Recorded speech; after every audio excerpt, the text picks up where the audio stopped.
Consigne pour le montage des briques de verre dans le système traditionnel, paroi en arc. La construction de la paroi, dont la forme n'est pas typique, doit être commencée par la baguette de départ, comme c'était pour la paroi droite, en utilisant une baguette de bordure spéciale et profilée. On obtient un arc en fixant la baguette profilée, tout en lui donnant la forme souhaitée de la paroi en briques de verre. Il ne faut pas oublier que le diamètre minimal de la paroi en arc, construite à l'aide de demi-briques, sera de 160 cm. On trace la paroi arrondie sur le sol.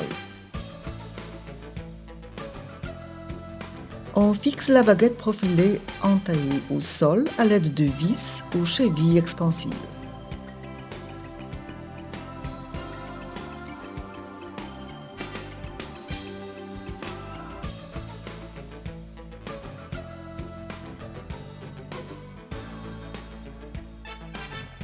La deuxième partie de la baguette profilée doit être fixée au sol. Ensuite, on agrafe ensemble les deux parties de la baguette en redonnant à la baguette sa largeur initiale de 8 cm.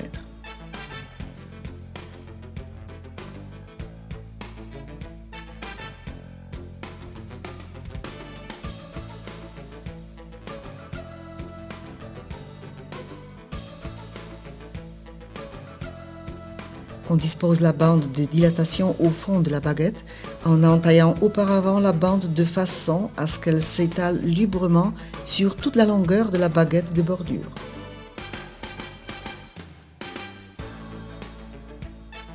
En cas de paroi aux formes peu typiques, l'armature de la baguette de bordure est réalisée à l'aide de barres de 6 mm, accrochées ou agrafées de façon à ce qu'elles ne tombent pas au fond de la baguette.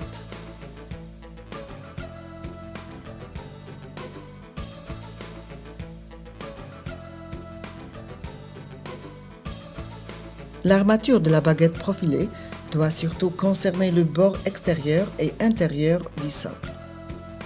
En utilisant les briques satinées, il ne faut pas oublier que pendant le travail, les briques doivent être protégées par le film pour éviter que la surface de verre soit endommagée par des rayures éventuelles. La baguette doit être entièrement remplie du mortier de montage. En disposant les briques sur la baguette profilée préparée auparavant, on utilise les croix de distance pour former les parois en arc.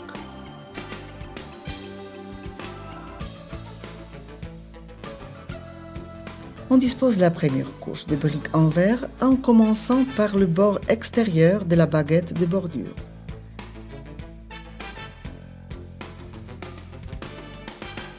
Il ne faut pas oublier que les briques constituant la première couche doivent être fixées très soigneusement, car c'est bien la première couche qui décide de la stabilité et efficacité de toute la construction.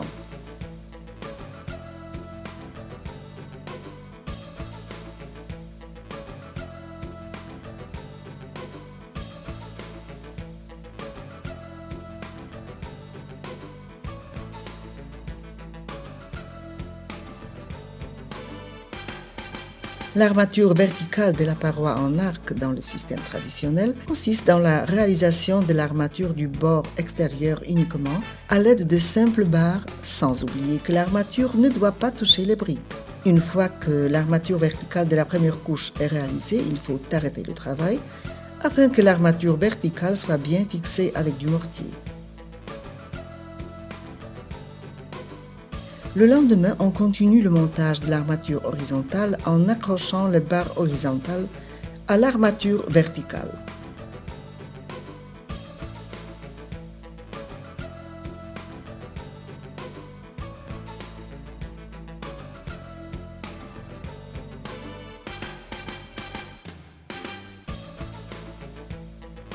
Ensuite, une fois que la première couche est bien armée, on passe au montage de la suivante couche en contrôlant tout le temps la verticale et l'horizontale de la paroi.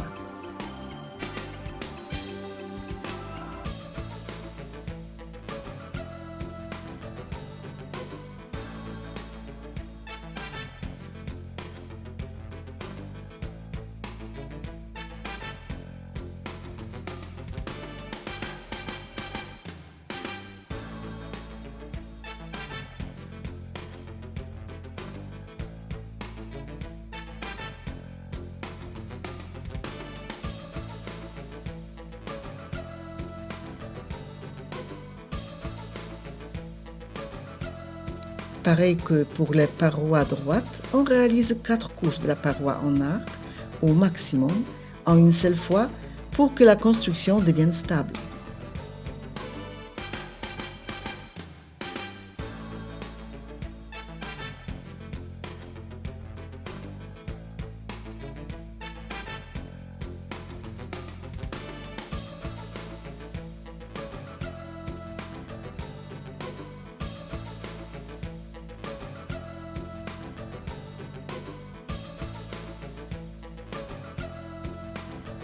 Pour respecter toutes les contraintes techniques, la réalisation d'une paroi de 9 couches doit être étalée sur 3 jours au minimum.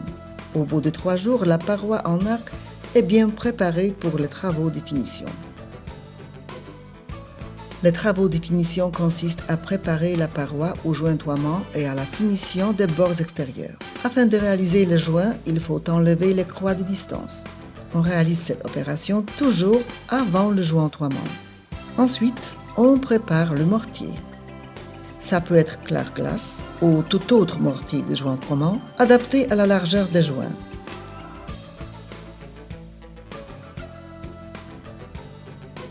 Le formage du joint est fait une fois que le film de protection est enlevé.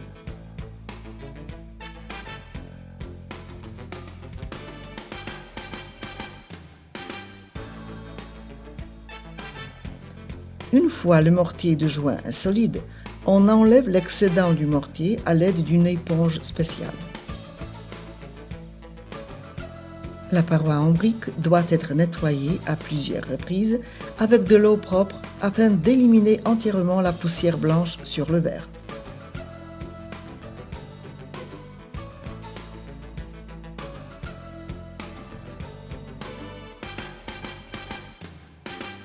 Les bords extérieurs des parois en briques peuvent être finis avec des carreaux de finition claro-glace dont les coloris sont adaptés à l'offre de briques de verre. Les carreaux de finition sont collés avec du mortier de montage claro-glace qui doit être étalé sur toute la surface des carreaux. On règle les distances entre les carreaux à l'aide des croix de distance en adaptant la largeur des croix en fonction de la largeur du joint entre les briques.